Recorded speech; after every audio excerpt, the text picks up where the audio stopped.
Hey there, friend. Welcome to the podcast today. I'm hoping you're really going to enjoy this and be inspired by it. I think you may. Hang with me, okay?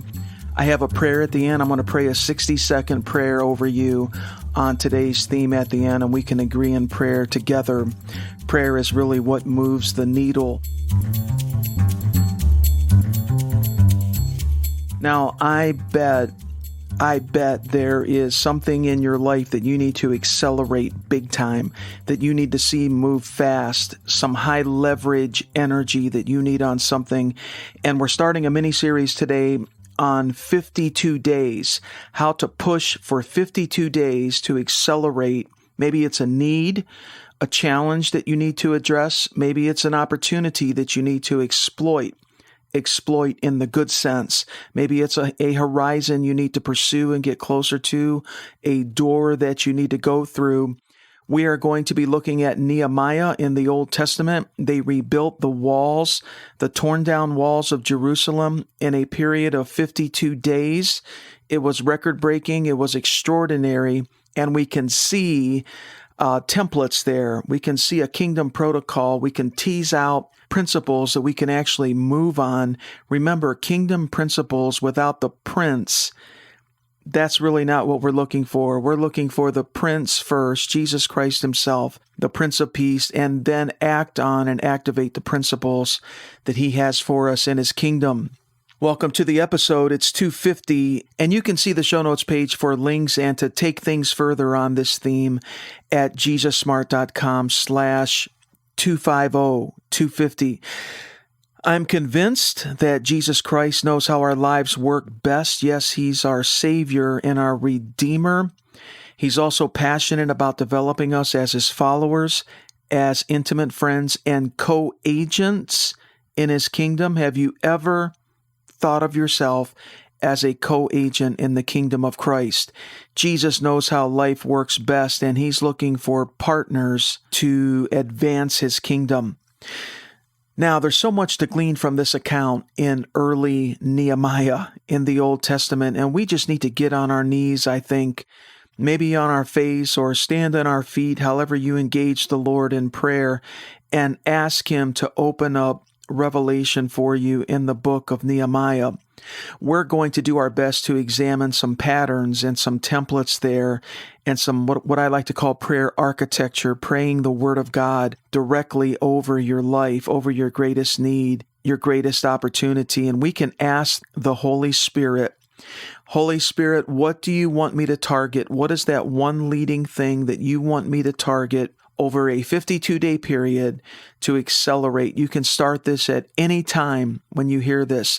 When this podcast is going out, it's a great time to do this, friends. September, October, fall, it's kind of a reset. There's something new that begins in the fall. But whenever you listen to this episode, you can do this. And I'm a believer. I'm beginning to think that, I'm going to go through this myself on a personal issue for 52 days, and then I'm going to maybe pause and I'm going to pick up another issue and go through another 52-day cycle. Sometimes we believe, and it's just kind of open-ended, and there's no brackets around it, and we're really not having a sense of urgency that we need, and we just may need a construct like this to help motivate us. So ask the Holy Spirit about it. What is that one thing? And ask him to assist you in prayer. Go to Romans 8:26-28. See how the Holy Spirit can come alongside you, show you what to pray about, how to pray about it. And in the original language of the New Testament there, in those verses, Paul is saying that the Holy Spirit seizes, he grabs a hold of something with you as a prayer partner, and the two of you are agreeing together. Did you know that you can have agreement prayer in your private prayer closet with the Holy Spirit? Wow. And then Jesus said, if you go into your prayer closet in private, that the Father will reward you openly. So what is that one thing? Focus in on it, hone in on it, and let's see what can happen over a 52-day accelerated process for breakthrough.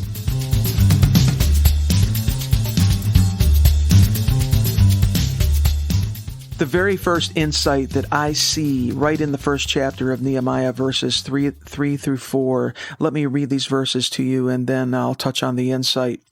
The survivors who are left from the captivity, Nehemiah got a report, in the province were in great distress and reproach. Nehemiah was off in Babylonian exile. He was a cupbearer to Artaxerxes, the king, and he was a godly man, a man of prayer, a man of prophetic insight, prophetic intel. He got a report from some travelers that the city was in distress. Those who were left from the captivity were in great reproach. The wall of Jerusalem was down. It was broken down. The gates were burned with fire, it says. And so it was when he heard these things, he sat down and wept, and he mourned for many days. I was fasting and praying before the God of heaven, he says, Nehemiah 1, verses 3 through 4. The first insight, before we get to insight number 2 about fasting and prayer on your project, we need to talk about empathy and passion. God is a God of the heart, and frankly, God works through wholeheartedness. God is intense. He is a consuming fire. And when you think about that desire or that need or that challenge that you face, that opportunity, ask this question: does my passion need to increase? Do I need to ask God to put more desire in me for this? I bet that may be the case. And I know our hope can get worn out. We can get tired. Our hope can start to fade. But God can rekindle our hope and passion and desire by the Holy Spirit. Maybe, just maybe, we need to ask Him for this as a precursor before we begin to target the matter in prayer. Or maybe you're already there. Maybe your heart's ready to run right now. You have the passion and the zeal and the desire. Quite likely, there's some interior work that we need to do to increase that passion. Say something like this to God: Father, this need or this opportunity, this door, give me your heart for it. How do you feel about it, Father? What is your pleasure? What will bring you the most glory? How can this serve your story? Enlarge my heart, Father, so I can run with this. Okay, I'm going to drop something right now. The capacity of your heart determines the capacity of your breakthrough. Let me say it again. The enlargement, the capacity, the intensity of your heart determines the capacity of your breakthrough. So we begin by asking God to increase our desire. The need may be obvious to us. It may be right up in our grill. It might be quite blatant. The door or the opportunity that is before us could be screaming at us for us to exploit it in faith. But we begin by asking God, Father, please give me more of your heart for this. Give me the right attitude, the right motivation, increase my desire, put your fire on me for it, increase my passion, and enlarge my heart capacity to pray this through and then to begin to execute on it. Please, Father, enlarge my heart so I can run with this. You see, Nehemiah, there was about a 40-day period of time. 4 months, not 40 days. But between the time that Nehemiah first heard about this and the time that he mourned and his heart was moved and he prayed and he fasted and he went then to the king to ask for permission to leave so that he could lead a contingency back to rebuild the walls of Jerusalem, was about a 4-month process. Now, we're just focusing on the 52 days of rebuilding here, and we're looking at some principles, but I think we need to look at this to begin with.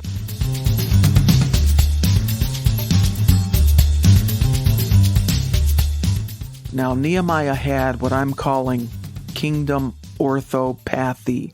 Let's use some new words to think in new ways. You probably have heard of the word orthodoxy, which is correct belief. Ortho means correct, and doxy means like belief. Orthopathy is correct passion, right passion. Your heart is right. And then we're going to talk about another word as well in this little mini series, orthopraxy, which is correct execution, correct practice, orthopraxy. So we have orthopathy. You didn't know this was going to be a vocabulary tutorial, but listen, we think at the level of our words and the meaning that we associate with language. This is a known understanding of learning. So don't let the enemy rip you off. Don't let him change the meaning of things. And you may need to learn some new kingdom concepts and new kingdom language. Put it to new kingdom language, even in prayer and even in your everyday speech. Okay. Orthopathy, correct passion, correct heart issues, correct fire in the heart. Orthodoxy actually precedes it, correct belief, because our heart follows our mind. Orthodoxy is correct belief, our heart follows our mind, orthopathy, and then our execution, our practice, follow on to that, orthopraxy. We want to, quote, rebuild the walls so that protection can be reestablished in our life over that issue. As John Eldredge says, I love John Eldredge. I encourage him as a source, wild at heart. There's a way that things work, he says, even in prayer. And here's how it works again. Orthodoxy, correct belief, design and promises, creates orthopathy, correct passion and heart, which leads into orthopraxy, correct practice and action. Perhaps another way we could conceptualize it is like this. Kingdom conceptualization. Passion leads into prayer, which leads into plans. It's heart-born, prayer-born execution. Passion leads into prayer, which leads into plans. See what Nehemiah did? He picked up the passion of the Lord for that need. Then he petitioned. And then we're going to see that he executed in faith. Now, we can map to these Old Testament patterns and precedents and do the same. But now it's on this side of the cross, this side of the resurrection and ascension, and this side of the session or the seating of Christ at the right hand of the Father as King. Let me say it again. We can map to these Old Testament patterns and precedents, and we experience them, the ultimate fulfillment of them in Christ, in the new covenant. This is how we read back into it.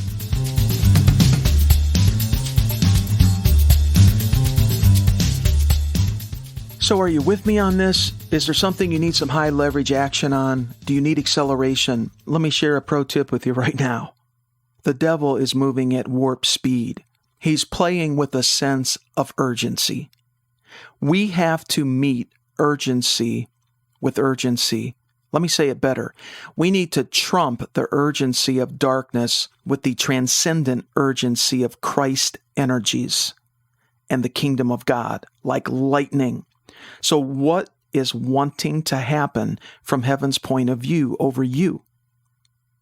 But it's waiting on you to bring your heart before the Lord and asking Him to enlarge it and to enhance it and to fill it with His fire and intensity.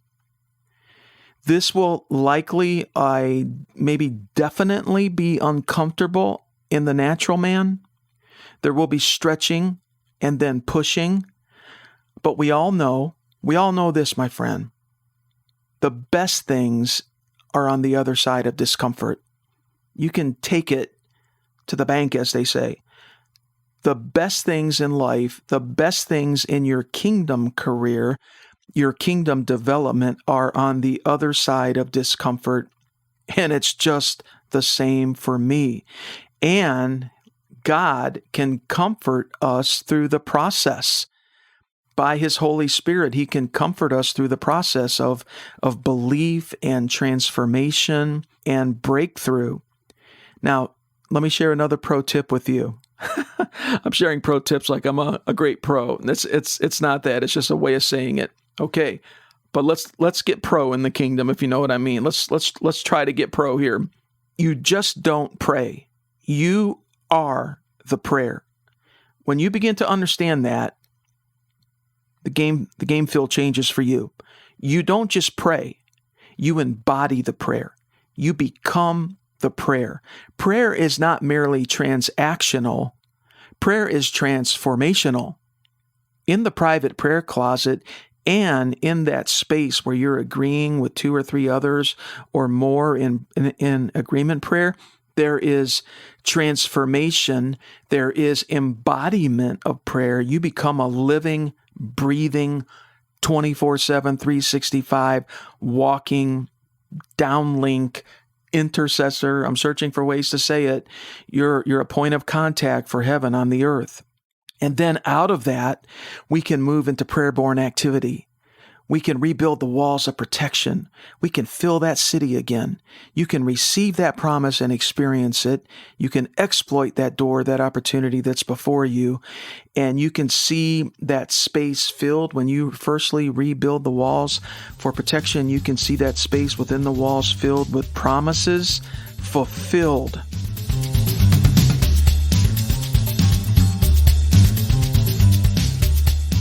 And now I'm going to challenge you to get your journal out or open an app and begin to note what the Holy Spirit is saying to you and how you are processing.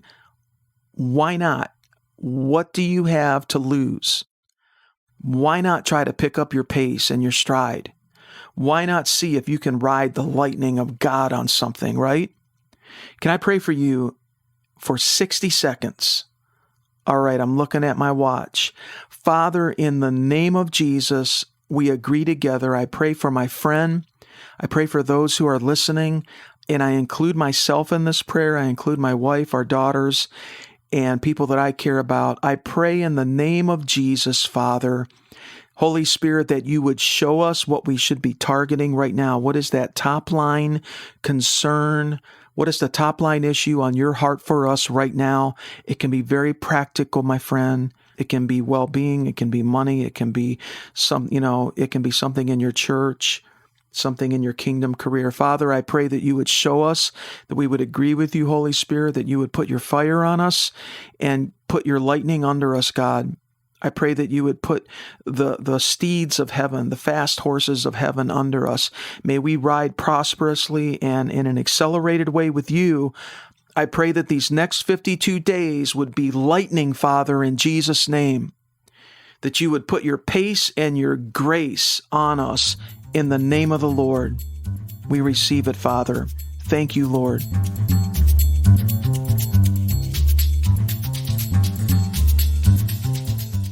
Okay, my friends, so this is going to be a mini-series, 52 days. We've talked today about be passionate. 52 days to accelerate. Start with passion. Our next episode, we're going to be talking about prayer. Don't think, I've heard about prayer, I know about prayer. Prayer is limitless, and learning about prayer is without limit. There's no a ceiling over prayer. There's much to learn. So join me in the next episode. You can see the show notes page for this one at jesussmart.com/250. Links, take it further, some scriptures there. And while you're there, you may be interested in other episodes and articles that are on that site, jesussmart.com/250.